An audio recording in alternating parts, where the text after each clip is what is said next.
जानकारी के लिए धन्यवाद आपका। तो कहीं ना कहीं विपक्ष जो है वो सनातन पर बार बार निशाना साधता हुआ नजर आता है, तो दूसरी तरफ हम जब इंडी गठबंधन की बात करते हैं तो इंडी गठबंधन एक तरफ सीट बंटवारे की, सीट शेयरिंग के फॉर्मूले को अभी तक अमल में लाने में पूरी तरीके से नाकाम साबित हुआ है, बल्कि डेडलाइन भी निकल चुकी है, लेकिन अभी तक सीट शेयरिंग को लेकर जो बात है, जो सहमति है, वो नहीं बन पाई है। इस बीच ममता बनर्जी की पार्टी टीएमसी के एक वरिष्ठ नेता कुणाल घोष ने बंगाल कांग्रेस पर निशाना साधा और उसे बीजेपी का दलाल करार दिया है। रिपोर्ट देखिए।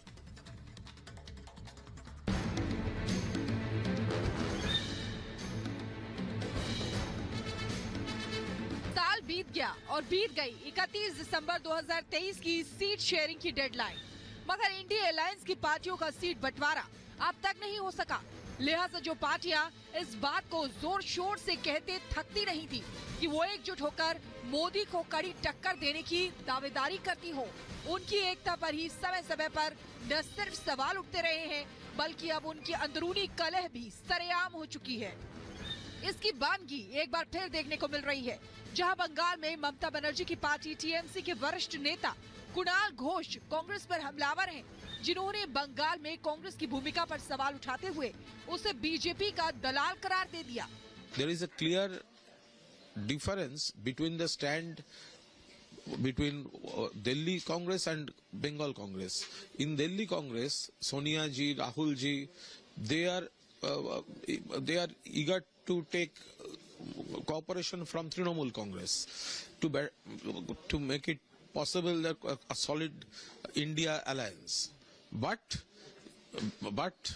in Bengal, the state Congress, they are playing a role of dalal of Bhajpa.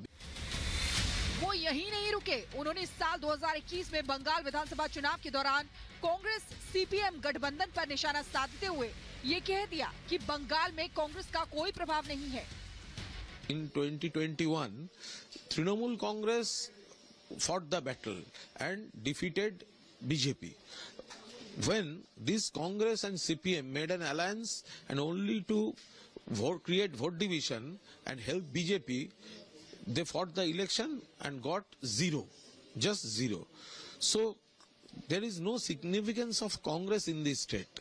तो इंडी गठबंधन में सीटों के बंटवारे पर उन्होंने कहा कि प्रक्रिया जारी है और सही समय पर ममता दीदी जानकारी देंगी। Till now, we have no latest information. Our Supremo Mamta Banerjee, she is looking after the process. She will take the final decision and she will inform in proper time. इंडी गठबंधन की भीतरी लड़ाई